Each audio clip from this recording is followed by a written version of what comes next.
We know that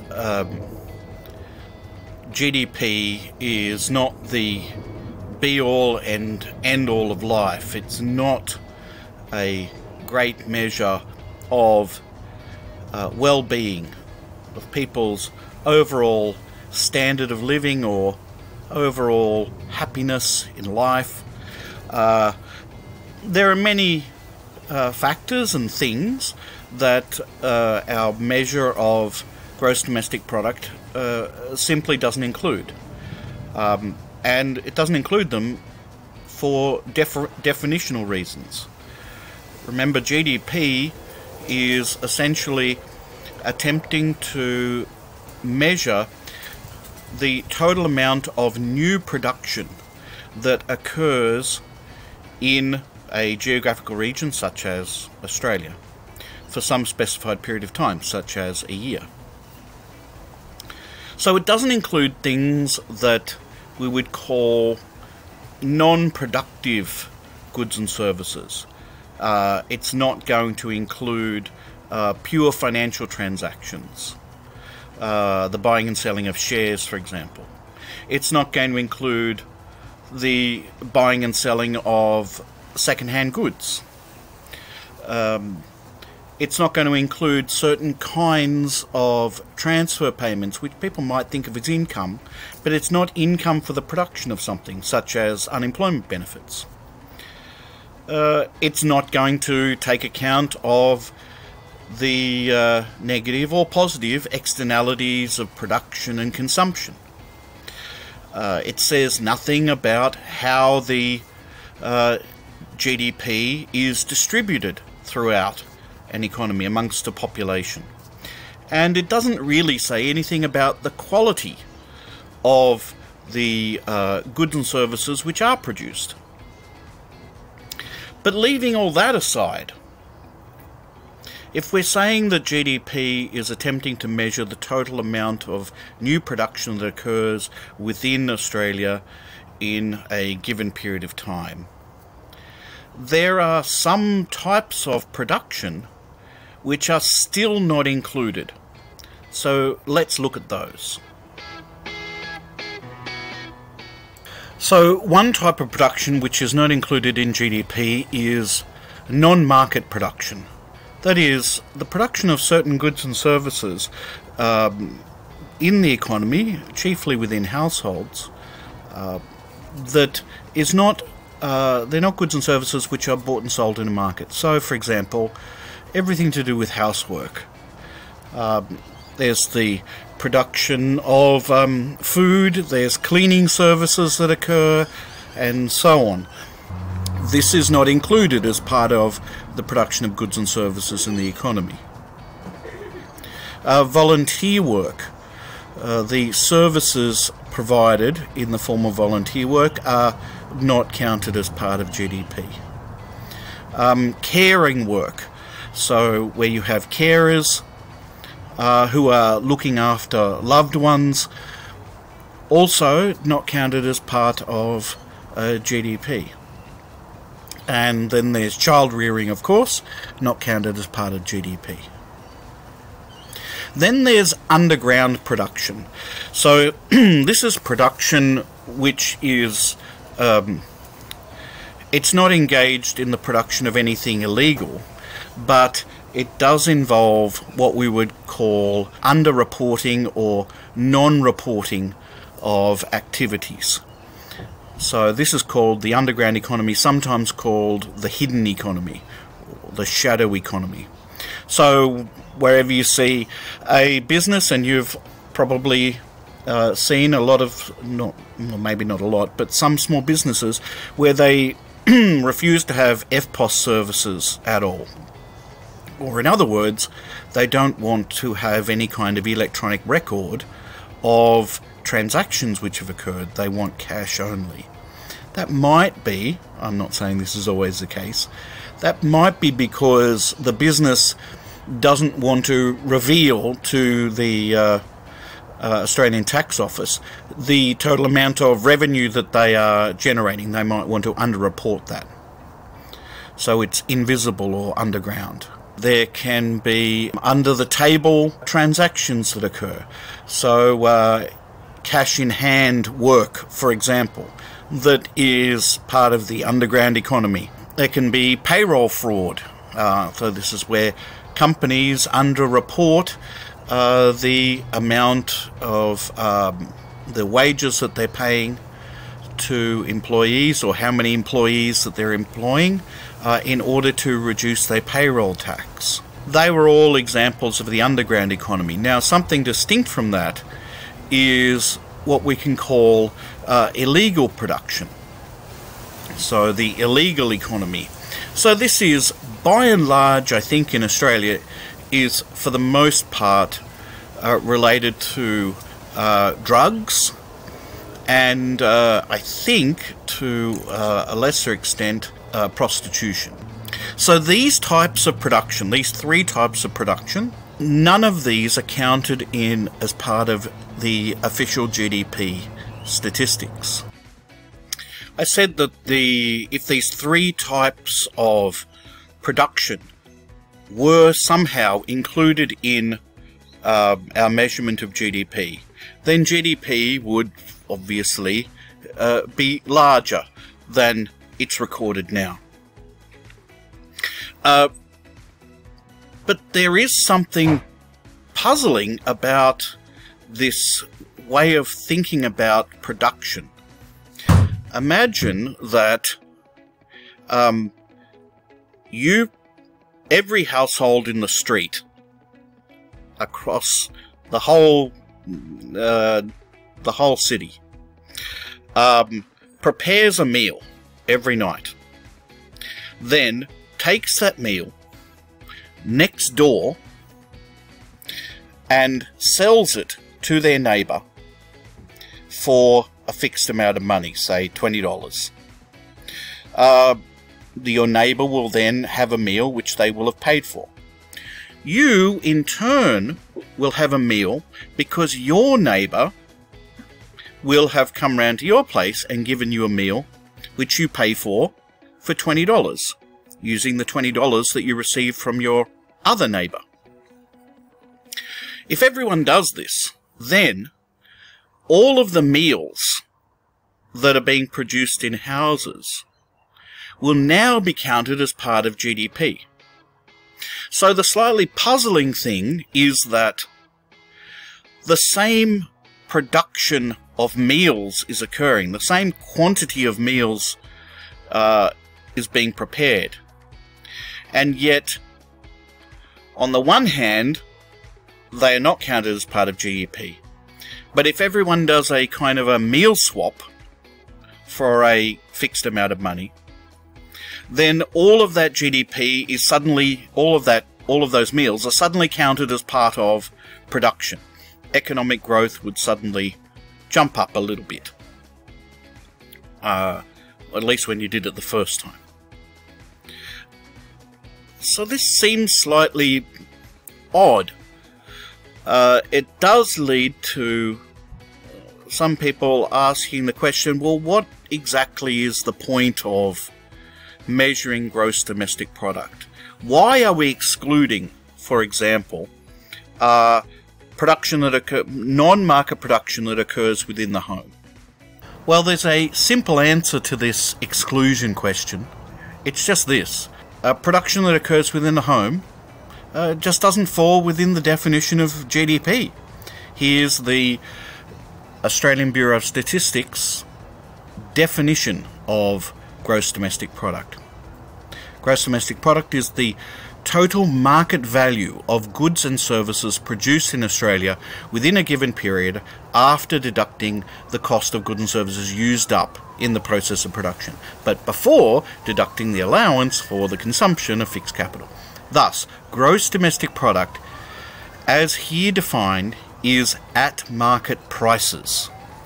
It is equivalent to gross national expenditure plus exports of goods and services minus or less imports of goods and services. So, since there are the production which is occurring in the home has no price.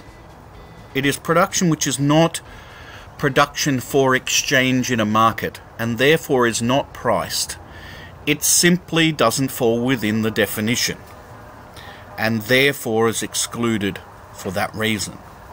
Nonetheless, we can say there's an element of ambiguity about this, because surely we're ultimately interested in how much is produced.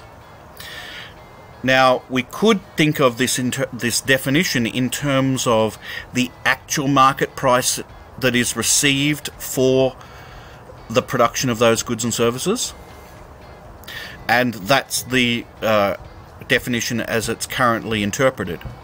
But you could think of the non-market production as having a market value, but it's a hypothetical market value. We could say, if you took the production that occurs within the household and were to sell it in a market, although it doesn't actually happen, were it to be sold in a market, what would its price be? In that case, we could say that we can give a value, a market value, to that production. Now, if we think of it in that way, then that non-market production, that hidden production, could be included in GDP, if we include in GDP the hypothetical exchange or market value of those goods and services. Unfortunately, there is quite a practical problem, even if we wanted to do that. And that is the estimated market values of these hidden types of production, these unmeasured contributions to production. As a percentage of GDP, they vary wildly. So if we look at underground production, we can see that the Australian Bureau of Statistics estimates that we would have to add 1.5% to current GDP, and thereby that would include underground production.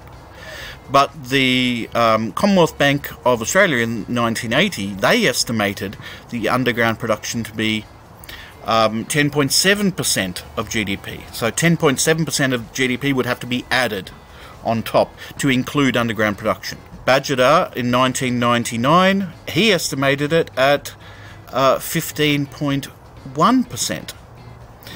And the Black Economy Task Force, which currently exists, I think, within Treasury, they estimate the underground economy plus illegal production to be around about 2.9% or around about 3% of GDP. So you get these wild fluctuations, no more so than in the case of household production.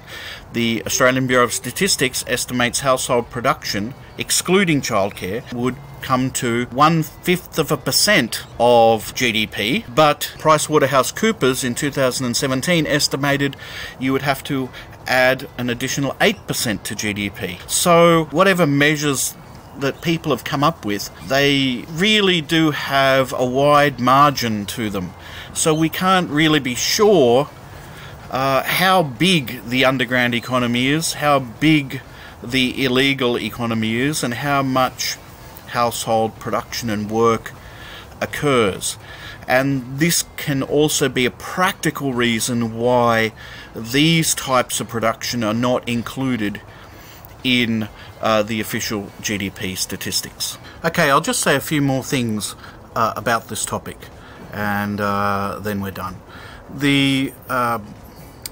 If we decided to include all of these types of production, illegal production, non-market production, and underground production, then, and let's say we started including them in our measurements from 2015 onwards, then we would get an initial jump or spike in GDP, but thereafter we might assume that essentially the growth path will remain the same.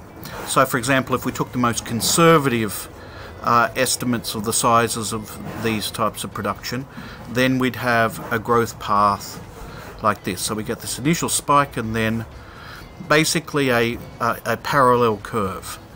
But if we took a more generous estimate of the size of these hidden types of production, then we'd have a larger spike.